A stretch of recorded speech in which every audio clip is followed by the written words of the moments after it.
Tonight, I want to take you beneath the surface, not into the headlines, not into the partisan theater, but down into the machinery itself, the architecture of control, the spiritual cost of obedience, and the quiet violence built into every institution that claims the right to rule you. This dispatch isn't about outrage. It's about understanding. It's about seeing the systemic roots of our political crises, because no crisis that keeps repeating is an accident. Repetition is a symptom of design. And that design is older than any administration, older than any party, older even than the Constitution people pretend to worship, but never actually read. Tonight, I'm speaking both as a libertarian and as a theistic Satanist. I'm speaking as someone who believes government is not sacred, but sovereignty is. And sovereignty begins in the individual, not the collective, not the state, not the nation, not the narrative, you. But to claim sovereignty, you first have to see the cage that's been built around you. And you have to see how willingly you were taught to decorate it. Let's get into it. Section 1. The system isn't broken. It's performing exactly as designed. People like to say the system is failing. That's comforting. It lets them cling to the illusion that the system was ever created for them. It wasn't. Every political structure, every government, every bureaucracy, every regulatory network has one purpose: to centralize authority. Not distribute it, not share it, centralize it. Power always flows upward, not downward. Freedom always trickles down only when it serves the needs of the powerful. And democracy is the sugar coating that makes centralization taste like freedom. This is the core illusion. Most people think government exists to provide order or justice. But look at it through a colder lenser libertarian lens and ask yourself, who benefits from a population that believes it can't govern itself? Not you, not me, not your children. The only beneficiaries are the institutions that profit from dependency. This is the first spiritual cost of modern governance. It convinces you that you are incapable, helpless, dependent. It trains you to seek permission, to accept limits as natural, to assume that without a hierarchy above you, you would fall into chaos. This is the greatest myth ever sold, and people buy it because it's comfortable. Freedom is frightening when you've been taught to fear your own power. Section 2. The ritual of powerlessness. As a theistic Satanist, I don't see the world through the lens of submission. I see it through the lens of defiance, sovereignty, and the sacred fire of individual will. And when I look at the American political structure, I see a ritual designed to drain the individual of spiritual agency. Every election cycle is a liturgy, a ceremony of symbolic empowerment that hides the truth. Your participation does not grant you power. It grants the system legitimacy. When you vote, you're not choosing a master. You're acknowledging the right of someone to be your master. That is the ritual. That is the exchange. And most people don't even realize they're participating in a metaphysical transaction. But let's go deeper. Because the ritual of powerlessness is not just political. It's psychological. It's spiritual. It shapes identity. You are taught from birth that the good citizen is obedient, compliant, cooperative. You're taught that authority is benevolent by default, that laws are moral by default, and that resistance, any resistance at all, is dangerous, radical, suspect. You are taught that the state is the source of order, and that without the state, you would collapse into barbarism. This is a spiritual insult, a direct assault on your sacred autonomy. To a Satanist, autonomy is not optional. It is the core of identity. It is the fire that makes consciousness meaningful. The state cannot coexist with true sovereignty, only with domesticated versions of it. Section 3. Dependency as a political strategy. Let's talk about dependency. Because if you want to understand the political crises happening right now, the anger, the polarization, the chaos, you have to understand that dependency isn't accidental. It's engineered. A dependent population is predictable, controllable, emotionally compliant, easily divided, perpetually anxious. You don't need chains when people are afraid to stand. Government dependency is not a side effect, it's a strategy. The welfare state, the surveillance state, the regulatory state, the medical state, the security state, the financial state, different masks, same creature. Every crisis, economic, health, geopolitical, cultural, conveniently expands the state's authority. Emergency powers never go away. Temporary restrictions become permanent norms. Surveillance introduced for security becomes standard. Regulations introduced for safety become routine. The state grows. Individuals shrink. This isn't a conspiracy. It's the natural behavior of institutions. Power centralizes itself because that's what power does. And this brings us to a deeper truth. Most people don't actually want freedom. They want comfort. They want predictability. They want someone to blame when their life hurts. And the state is more than happy to provide that illusion of stability in exchange for obedience. This is the second spiritual cost of modern governance. It replaces self-responsibility with institutional authority. And when you give up responsibility, you also give up power. Section 4.4. The inner state, your mind as a contested territory. You can dismantle every physical system of governance, but as long as the internal state, the psychological government inside your mind, remains intact, you will never be free. The real battleground isn't the capital. It's your inner world. Ask yourself, who taught you to doubt your own judgment? Who taught you to fear offending authority? Who taught you that security was more important than sovereignty? Who taught you to seek permission? Who taught you to feel guilty for wanting autonomy? The answer is consistent. The culture shaped by the state. Most people don't notice the indoctrination because it never looks like indoctrination. It looks like patriotism, like duty, like citizenship, like good behavior. It looks like the smiling teacher who told you to raise your hand. It looks like the police officer who told you the law is always right. It looks like the politician who told you freedom is something granted. Freedom granted is not freedom. It's a loan, and loans can be recalled. As a theistic Satanist, I view human consciousness as divine rebellion. Consciousness is the spark of cosmic insurrection against imposed order. The mind is meant to expand, question, defy, reshape reality. But the state needs the opposite. It needs obedience. It needs predictability.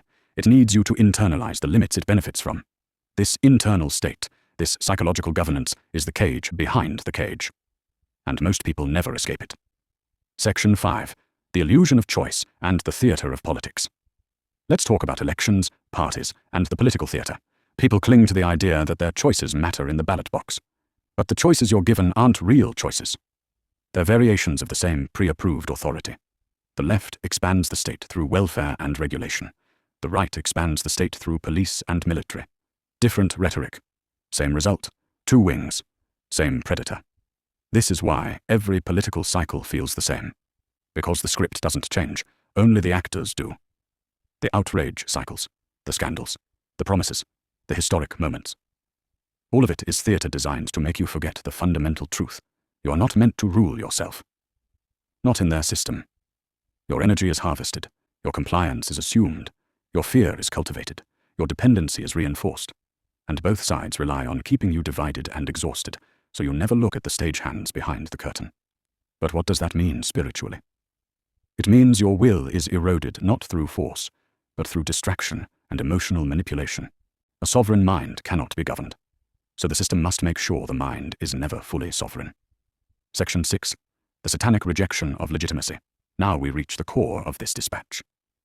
As a theistic Satanist, I reject the legitimacy of imposed authority, not because I desire chaos, not because I oppose order, but because I oppose domination. True order arises from within the individual, not from institutional coercion, not from enforced morality, not from centralized power. To bow to authority is to deny the flame within you. The flame that refuses to kneel, the flame that whispers, "You were not made to serve." Satanic philosophy is not about worship. It's about awakening. It's about defiance as a form of spiritual clarity. It's about standing alone in a world that demands submission. But here's the deeper truth most people miss. Satanic rebellion is not directed outward first. It is directed inward. You must overthrow your inner tyrant before you can challenge the external one. You must dismantle your own learned helplessness, your own indoctrinated obedience, your own reflex to kneel. This is radical responsibility. It is the opposite of dependency. It is the opposite of the citizen identity. And it is the only path to freedom. Section 7. The spiritual cost of obedience. When you obey without question, you fracture your own soul. You create a split between who you are and who you're allowed to be. You silence instincts. You dull intuition. You suppress desire. You amputate curiosity. You shrink yourself to fit within the lines you never drew. Obedience is not just political compliance. It is spiritual self-harm. Every law you follow without understanding, every rule you obey without questioning, every authority you accept without challenge. Each one chips away at your inner sovereignty. You don't lose freedom in a single dramatic moment.